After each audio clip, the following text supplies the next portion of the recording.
네, 여러분 반갑습니다. 시바쌤입니다. 자, 오늘은요, 서부 발전 자기소개서 한번 같이 써보겠습니다. 바로 시작합니다. 첫 번째 질문입니다. 자, 요 질문인데, 이 질문 같은 경우에는 뭘 물어보는 거냐면, 조직 이해도를 평가하는 항목입니다. 지금 문항을 잘 보시면요, 얘네들의 이제 목표가 나오죠. 이 목표를 달성하기 위해서 어떤 방향으로 가야 되느냐, 요거 하고, 그 다음에 본인이 어떤 기여를 할 수 있는가, 요걸 물어보는 건데, 사실상 이거는 뭘 평가하는 거냐면 서부 발전의 전력 산업, 서부 발전과 전력 산업에 대해서 얼마나 알아보고 지원했냐. 그러니까 이 질문의 뜻이 뭔지 알고 있느냐. 요거랑 그다음에 여러분들이 지금 뭐 전기나 사무나 뭐 기계 이런 데 지원을 하실 겁니다. 그 직무의 역할이 뭔지 알고 있냐. 요걸 이제 물어보는 항목이라고 생각하시면 돼요. 사실상 뭐 다 챗GPT 가지고 쓸 거기 때문에 요게 편차가 거의 없어요. 그래서 시간을 갖다가 많이 안 쓰는 걸 추천드립니다. 이거는 누가 정보 조사를 해서 잘하고 그다음에 가독성을 높이느냐의 차이예요. 내용이 별 차이가 없을 거예요. 사실 이제 요거죠, 요거. 요 안에서 다 쓸 거거든요. 음. 그래서 이제 요런 이제 핵심 가치랑 전략 방향이랑 경영 목표랑 과제가 있잖아요. 이게 방향 물어보니까 전략 방향대로 가야겠죠. 그래서 여러분들의 직무와 관련 있는 이제 방향성을 체킹을 하셔야 돼요. 이게 무슨 말이냐면 사무 쪽은 요런 쪽하고 관련이 많겠죠. 그다음에 이공계열 쪽은 요거 요런 거 이제 뭐 다 해당되긴 하겠지만 요런 거에 이제 관련이 있겠죠. 그래서 요런 거 하나 골라 가지고 이제 적으면 되는 건데 거의 내용이 비슷할 거예요. 이건 지원자마다. 근데 요것만 가지고 이제 보는 게 아니라 뭐 여러분들이 이제 지속 가능 이제 뭐 보고서 이런 것도 보시겠지만 챗GPT하고 대화를 조금 하신 다음에 적으시면 쓸 내용이 좀 많아집니다. 바로 요런 질문을 좀 던지는 거죠.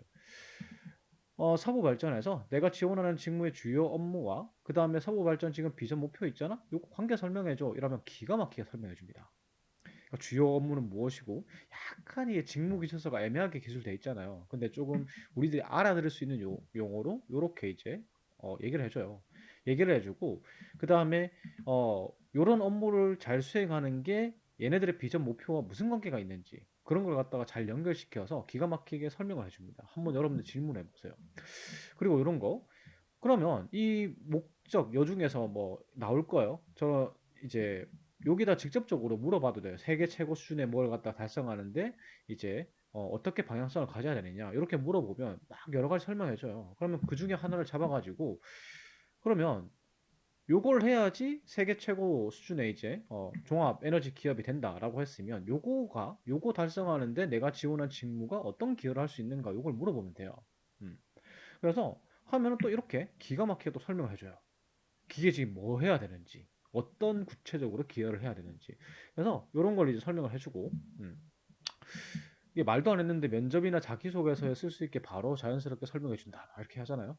기가 막힙니다, 얘네들. 점점 좋아지는 것 같아요.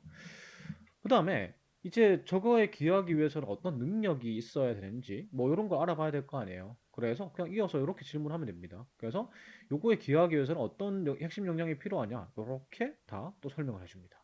뭐 구체적으로 관련 자격증이나 뭐 이런 걸 갖다가 설명해 달라고 할 수도 있고 혹은 내가 가진 자격증이나 교육사항이나 이런 걸 넣어서 오히려 반대로 가셔도 돼요. 이렇게 알아보는 게 아니고 내가 가진 경험이라든지 아니면 스펙적인 부분을 다 넣어요. 그걸 넣은 다음에 어, 이 목표, 그러니까 이거 세계 최고의 종합 에너지 기업으로 가기 위해서 이러한 역량을 가지고 서부 발전에 어떻게 기여할 수 있느냐, 어떤 업무를 잘할 수 있느냐, 이렇게 물어봐도 기가 막히게 또 연결을 시켜줍니다. 그래서 이렇게 어느 정도 연관성을 이제 파악을 한 다음에 적으시는 게 자기소개서의 질이 훨씬 높아지겠죠. 그래서 서부 발전의 발전 방향은 요렇게 가야 되고 근거는 요렇다. 이게 꼭 정답이 아니라도 돼요. 이게 정답이 아니라도 여러분들의 직무나 여러분들이 가진 역량을 엮어야 되기 때문에 그거의 방향성을 그걸 기반으로 해서 방향성을 잡아야 돼요. 그래서 서부 발전의 발전 방향은 이런 식이고요. 그 근거는 이겁니다. 왜 이렇게 가야지 이렇게 이제 그 목적을 달성할 수 있습니다. 이유는 무엇입니다. 요거는 이제 챗GPT의 도움을 좀 받으면 되겠죠. 그 다음에 그런 이제 목표 달성을 위해서는 내 직무의 역할이 무엇이고 그 직무의 역할을 잘 수행하기 위해서는 어떤 역량과 어떤 능력과 어떤 경험들이 필요한데 나는 그거 가지고 있습니다. 이게 직무 역량을 표현하는 거가 경쟁력을 표현하는 항목이 4번 항목에 있기 때문에 여기서는 간단하게 내가 어느 정도 역할과 그 역량이 있어야 되는지 알고 있다 정도 표현할 정도로 그냥 기술을 하시면 돼요. 그 다음에 내가 보유 역량 이거 가지고 있으니까 요 역할 수행 잘할 수 있잖아. 그러면 이 발전 방향에 기여할 수 있잖아. 그러면 너희들의 최종 목표에 기여할 수 있잖아. 이런 식으로 엮어가는 겁니다. 이런 식으로요. 그냥 방향 제시하고요. 그래서 이걸 갖다가 조금 풀었으면 되겠죠. 요렇게 나가야 할 방향을 조금 좀 디테일하게 요렇게 요거보다 조금 더 디테일해야 돼요. 그리고 그 이유, 왜 이게 방향이 되는지 이런 거는 챗GPT의 도움을 받으시면 됩니다. 여러분들이 적으시면 더 이상하게 나와요. 너무 뻔한 게 나와요. 그래서 처음에 만들어준 게 마음에 안 들면 한 번 더 만들어줘. 다른 내용으로 만들어줘. 얘를 쪼으면 됩니다. 쪼으면은 뱉어내게 돼 있어요. 그래서 한 3, 4개 정도 받아보고 그 중에서 괜찮은 거. 근데 그게 나중에 요거 그 연결을 시켜야 되잖아요. 내가 기여할 수 있도록 연결을 시켜야 되기 때문에 이제 내가 가지고 있는 그 역량으로 잘할 수 있는 업무와 연관성이 좀 있어야 돼요. 그거 기준으로 3개 중에 하나를 선택하면 되겠죠. 그래서 이제 그 다음에 지원 직무 역할. 그럼 이 과정 중에서 제가 지원한 기계직은 이런 업무를 하는 게 중요하다. 근데 나는 이런 업무를 수행할 자신이 있고요. 근거가 이렇다. 그걸 잘하려면 어떤 역량이 필요한데 나는 그걸 가지고 있다. 여기다가 이걸 잘하려면 어떤 업무 그 역량이 필요하다를 적어도 되고 글자 수가 부족하면 바로 다이렉트로 내가 어떤 걸 키워왔다, 노력을 해왔다 이런 것들을 갖다 때려 박으면 되겠죠. 음.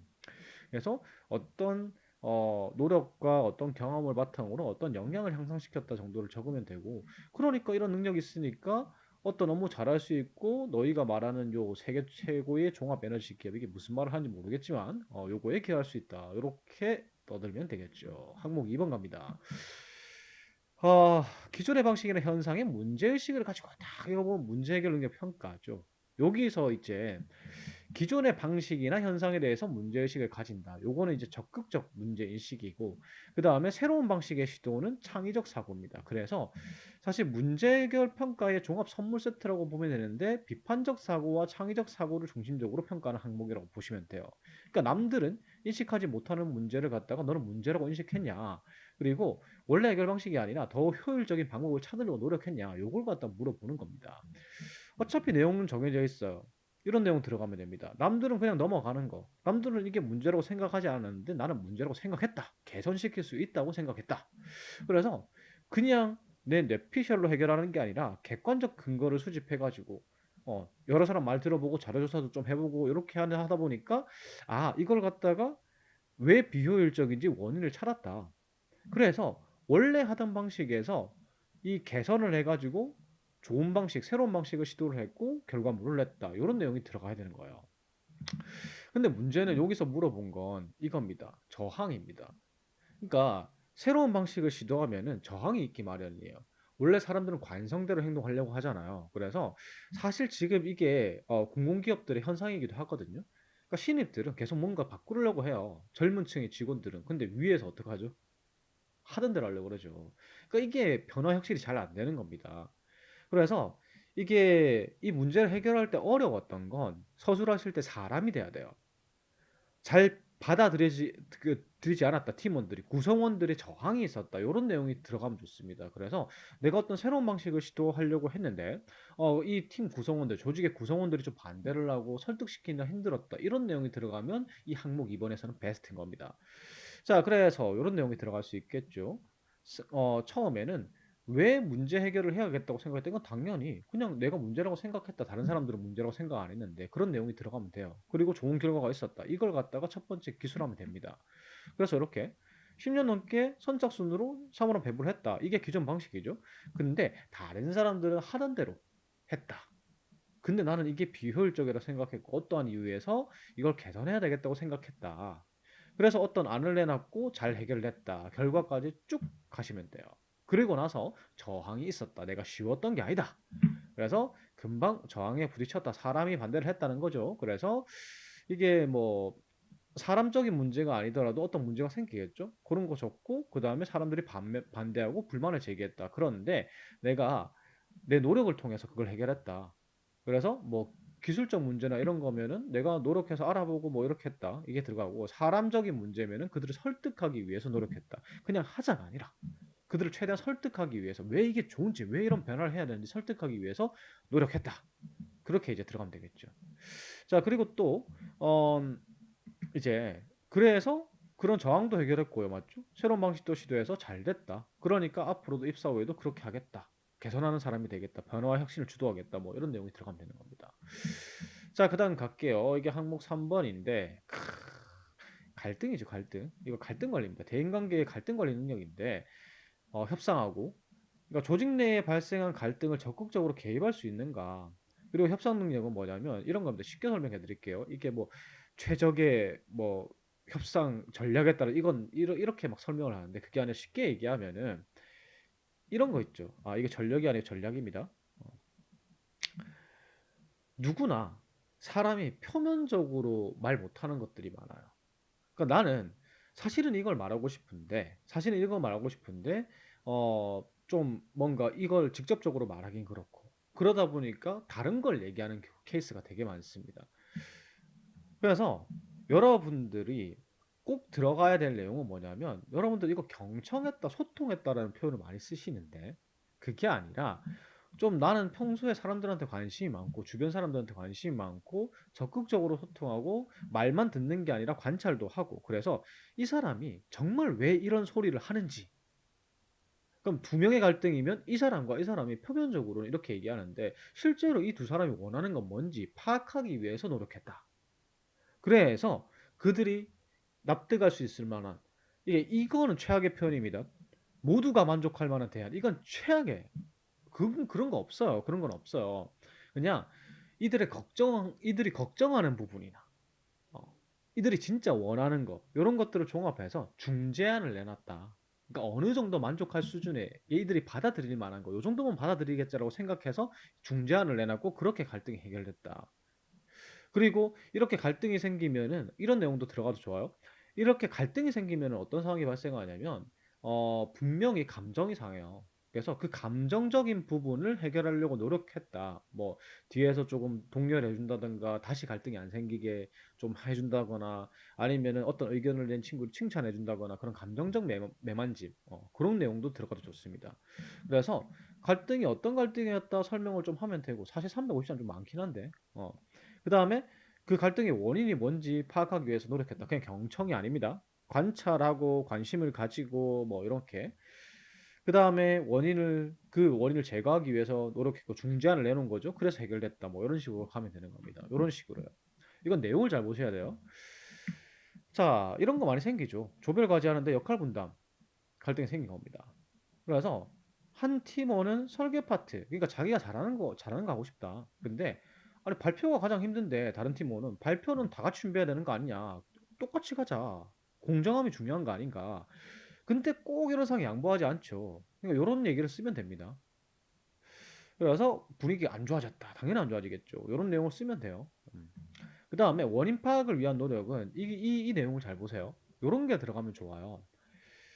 두 명의 특징에 따라서 대응했다. 여러분들은 그냥 경청했다고 적잖아요. 그래서 한 명은 활발해서 그냥 직접적으로 물어봤다. 왜 설계 가고 싶냐? 그 사람은 설계 가고 싶은 게 아니라 서로 잘하는 거 해야지 짧은 시간 내에 해결할 수 있다. 이거 좀 시간 많이 투자하면 안 되지 않느냐? 이 생각을 하는 거죠. 그게 가장 효율적이라 생각하는 거예요. 설계를 하고 싶은 게 아니에요. 표면적으로 설계를 하고 싶다고 얘기하지만. 그 다음에 다른 팀원은 조용합니다. MBTI 그 I죠. 그러면 직접적으로 물어봐도 대답 안 해요, 잘. 맞죠? 그래서 단시간에 안 될 것 같아서 계속 시간을 보내고 이게 무슨 말인지 알겠죠? 케바케입니다, 케바케.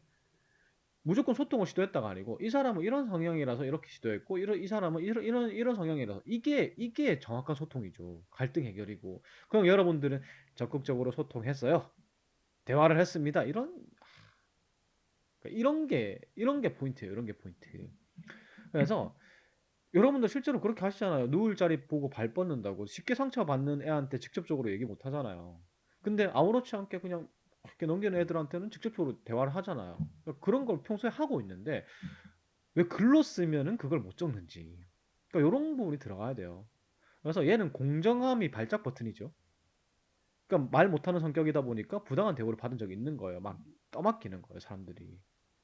그래서 중재안을 낸 게 효율적으로 좀 쟤는 효율성을 중요시하고 얘는 공정한 걸 중요시하니까 서로 잘하는 파트를 하되 발표 자료는 설계하는 애는 설계 부분 만들고 어떤 부분 어떤 부분 만들고 그래서 발표자의 그 일을 줄여주자. 그렇게 하면은 공정하게 되지 않겠느냐 분배가 그런 중재안을 냈다. 이해가시죠? 그러니까 쟤와 쟤가 받아들여 100% 만족은 못하겠죠 이게. 100% 만족은 못하겠지만 어느 정도 받아들일 만한 걸 냈다. 그리고 요런 거 혹시나 또 불만 가질까 계속 소통하고 관찰했다.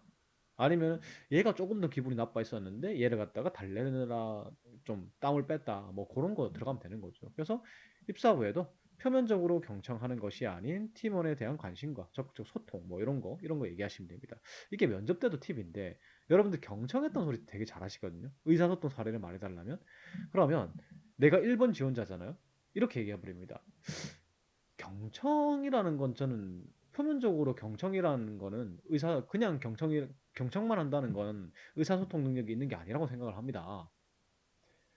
진짜 경청은 그 사람을 관찰하고 관심을 가지고 지속적으로 바라보고 그 사람 행동까지 그래서 그 사람이 뭘 원하는지 표면적인 말과 달리 뭘 원하는지까지 캐치 가능해야 경청이라고 생각합니다. 혹은 소통이라고 생각합니다. 이렇게 말해버리면 그 다음 사람이 저는 경청을 했습니다. 경청 능력이 장점입니다. 뭐 이렇게 해버리면은 무슨 말인지 알겠죠. 어. 자, 어쨌든 이렇게 쓰고요. 항목 4번입니다. 전문성 확보를 통해서 가치를 창출하고 경쟁력 향상에 같이 하는 뭐 해서 경쟁력이 뭐냐 결국에는 그러니까 직무 수행 능력 평가죠. 그러니까 직무 기술서 기반에서 지식이나 기술을 가지고 있는가. 그리고 요거는 직무 이해도를 평가하는 거예요. 그러니까 이 직무에서 핵심 업무는 뭐고 어떤 역량이 필요한지 너 알고 있느냐 요거 하는 건데 핵심 이걸 적을 때 핵심은 이거예요. 우리 같은 저 같은 서류전형 평가위원이나 면접 평가위원들이 궁금한 거는요. 무슨 여러분들이 무슨 능력이나 경쟁력을 가지고 있는 게 궁금한 게 아니에요. 그 경쟁력과 그 역량을 바탕으로 무슨 일을 잘할 수 있는지가 궁금한 겁니다. 그래서 정량적 근거, 그러니까 자격증이나 교육상, 그다음에 정성적 근거, 경험, 요걸 두루두루 제시해가지고 이런 걸 가지고 있다가 아니라 어떤 업무에 강점이 있다를 서술하셔야 됩니다. 직무 능력인 만큼 개조식으로 작성해도 크게 상관없어요. 보고서 형태로. 음. 근데 이게 좀 내용이 나눠져 있어가지고 뭐 서술형으로 쓰는 게 편할 수도 있고요. 우선 이걸 펼치세요. 펼치셔가지고 여러분들이 여기서 자신 있는 걸 체크를 한번 해보세요. 업무를 갖다가. 나는 성능 관리 많이 배웠는데 학교에서 설비 운영 이거 주구장창 배웠는데 그럼 체크하시면 돼요. 나 이 자격증 있는 품질 관리 나 자격증 있는데 그럼 이거 체크하시면 돼요. 이런 식으로 내가 일단 잘할 수 있는 업무부터 체크를 해보십시오. 아니면 반대로 내가 가지고 있는 자격증하고 경험하고 교육상하고 학교 이제 다닐 때 프로젝트 했던 거 그다음에 학교 다닐 때 성적 잘 받았던 과목들을 쭉 정리해 보시면은 그걸 딱 쳐다보고 있으면은 요 중에서 뭐가 내가 잘할 수 있는 업무인지 조금 파악이 돼요. 그래서 그걸 체크한 다음에 어떻게 하냐면 이렇게 적으시면 돼요. 잘할 수 있는 업무와 나의 경쟁력. 적어 주시고요. 1번까지 이 4-1번까지 350자 안에 정량적인 노력까지 우겨 넣으세요. 그러니까 자격증이나 교육상 같은 거. 그다음에 여기서부터는 경험 풀면 되죠. 관련된 경험 풀고 마지막에 입사 후 기여의 다짐. 요걸로 마무리하시면 됩니다. 요렇게요. 그러니까 여기서는 경쟁력 키워드를 얘기하시면 돼요. 경쟁력 키워드를 갖다가 이제 밑에 주저리 할 거 그냥 키워드들만 뽑아가지고 이렇게 두 가지고 적으시고요. 그 다음에 뭐죠? 정량적인 거. 그러니까 성적 잘 받았다. 어떤 과목들에 내가 성적을 잘 받았고 자격증도 있고요. 뭐 교육도 받았고요. 뭐 이런 것들을 쭉 적으면 돼요. 그러니까 증으로 증명되는 것들 그런 거 적으면 되고 그 다음에 관련 경험이요. 내가 어떤 데서 뭐 인턴을 한 경험들, 그 다음에 프로젝트를 한 경험들, 공모전을 했던 경험들, 이런 것들을 갖다 적으시면 돼요. 그래서 그 경험을 바탕으로 해서 어떤 능력을 향상시켰다. 너무 주저리 안 적어도 돼요. 그냥 어떤 경험이고, 그걸 통해서 어떤 지식이나 어떤 뭐 실무 능력이나 이런 것들을 습득했다 정도면 되는 겁니다. 그걸 적고 마지막으로 그래. 요런 것들 습득했으니까 내가 이런 능력이 있는 게 당연하고요. 그래서 어떤 업무 잘할 수 있고요. 그 업무 잘하면은 어떻게 너희의 목표에 기여할 수 있습니다. 요런 식으로 마무리를 지을 수 있는 겁니다. 항목 4번까지 다 써봤고요. 제 영상이 도움이 된다면 구독과 좋아요 부탁드리고 요 예시 내용은 전부 다 블로그 고정 댓글 링크 가시면 있습니다. 지금부터 적으십시오.